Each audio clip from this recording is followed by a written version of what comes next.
बोले सत्य सनातन धर्म की जय। बोले सियापति रामचंद्र भगवान की जय।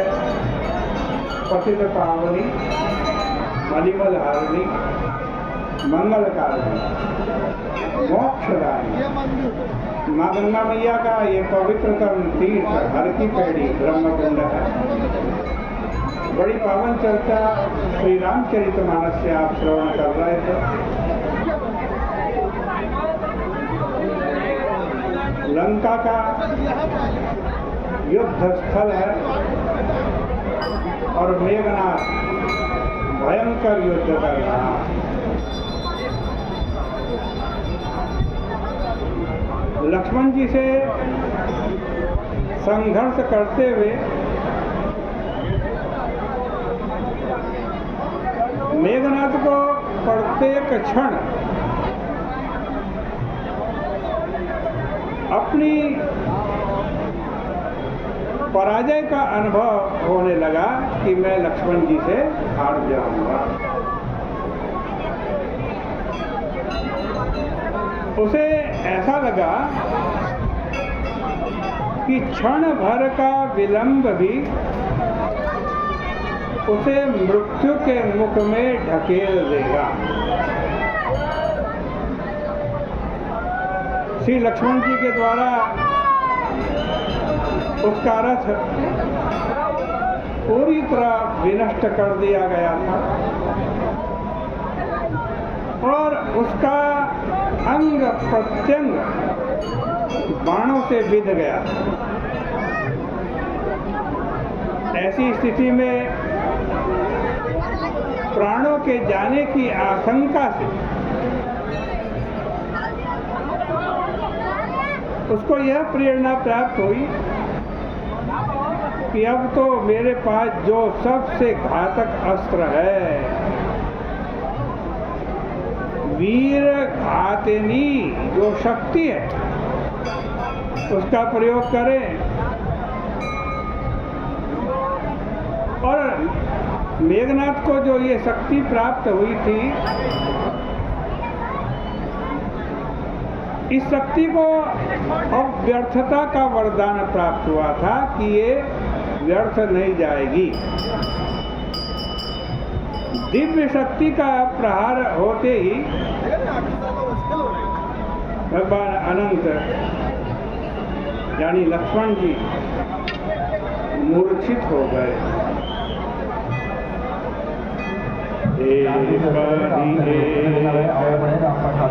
सकाई नहीं चर छल बल कराई क्रोधवंत तब भयाऊं अनंता वंद्यऊं रथ सारथी तोरंका नाना विधि प्रहार करि शेषा राक्षस भयं प्राण अवशेषा। ऐसा प्रहार लक्ष्मण जी ने किया था कि मेघनाथ के केवल प्राण शेष रह गए थे। और रावण सुत निज मन अनुमान, रावण का बेटा ये मेघनाथ मन में ये अनुमान कर रहा है। क्या कर रहा है? संकट भय हरहि मम प्राणा। अब तो बड़ा भारी संकट हो गया, अब तो मेरे प्राण हरण कर लिए जाएंगे। वीर घातिनी छाड़ सिसांगी तेज पुंज लक्ष्मण और लांगी। वीर घातनी शक्ति का प्रयोग कर दिया मेघनाथ ने और जाकर के लक्ष्मण जी के हृदय में लग गए। मूर्छा भई शक्ति के लागे तब चली गया निकट भय त्यागे। और जब लक्ष्मण जी को शक्ति लगी, लक्ष्मण जी मूर्छित होकर के गिर पड़े, तो मेघनाथ को थोड़ा साहस हुआ और वो लक्ष्मण जी के पास जाने लगे।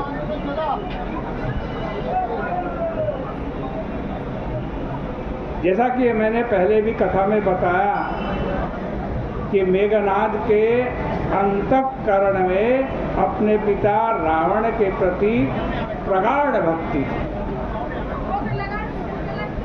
पराजित विशिष्ट योद्धाओं को बांध करके वह अपने पिता के चरणों में देने में उसको विशेष गौरव की अनुभूति होती थी। युद्ध में जो जो मेघनाद के द्वारा मारा जाता, मेघनाद उसे उठाता और रावण के चरणों में डाल देता। इसमें बड़ा गौरव उसको अनुभव होता। श्री लक्ष्मण के मूर्छित होते ही उसे अपनी परंपरा का स्मरण हो आया। उसे यह भी प्रतीत हुआ कि ये उपहार तो अद्वितीय होगा। लक्ष्मण जी को ले जाकर के रावण के चरणों में डाल दूंगा, मेरे पिता कितने खुश होंगे। लंका का प्रत्येक व्यक्ति लक्ष्मण जी की यह पराजय, राघवेंद्र की विजय इच्छा को धूल धूसरित अनुभव कर रहा था। रावण को यह भली भांति ज्ञात था कि मेघनाद के प्रति उसके अंतःकरण में जैसा विश्वास है, राम के हृदय में लक्ष्मण के प्रति उससे कम भरोसा नहीं है। यानी जितना रावण को मेघनाद पर विश्वास है कि मेघनाद युद्ध में हार नहीं सकता, उतना ही राम जी को लक्ष्मण जी के ऊपर विश्वास। मेघनाद उस आनंद की कल्पना कर रहा था जो लक्ष्मण जी को उपहार के रूप में पाकर उसके पिता के अंतःकरण में होगी। लेकिन मेघनाद की ये इच्छा साकार नहीं हो पाई।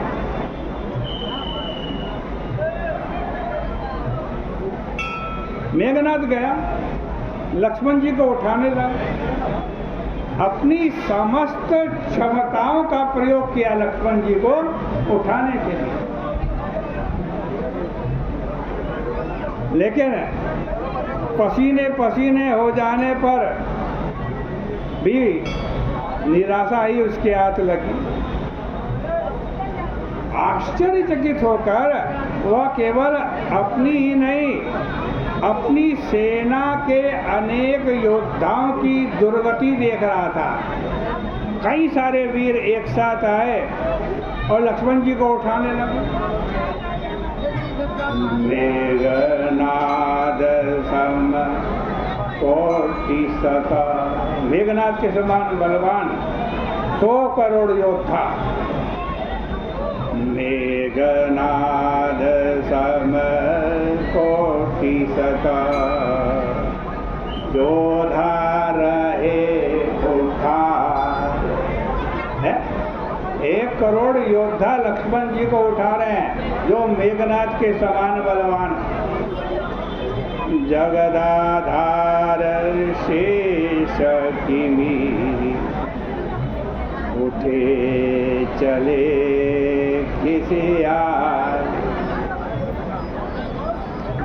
और जगत के आधार जो शेषनाग के अवतार हैं, जो लक्ष्मण जी हैं, वो किसी से नहीं उठे, हिले भी नहीं।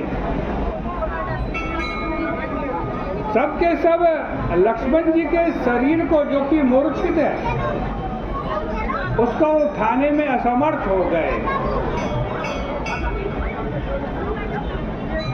और वे इसका रहस्य समझने में भी असमर्थ हो गए कि लक्ष्मण जी क्यों नहीं उठ रहे। किसी के समझ में नहीं आ रहा।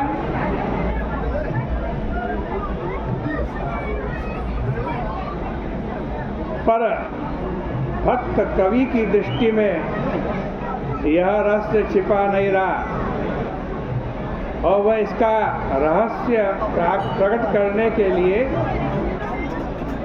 लक्ष्मण जी का परिचय यहाँ पर पता किस नाम से दे रहे हैं? शेष नाम। शेष नाग है। वस्तुतः मेघनाथ जिसे अपनी विजय समझ रहा था वह उसकी विजय नहीं थी।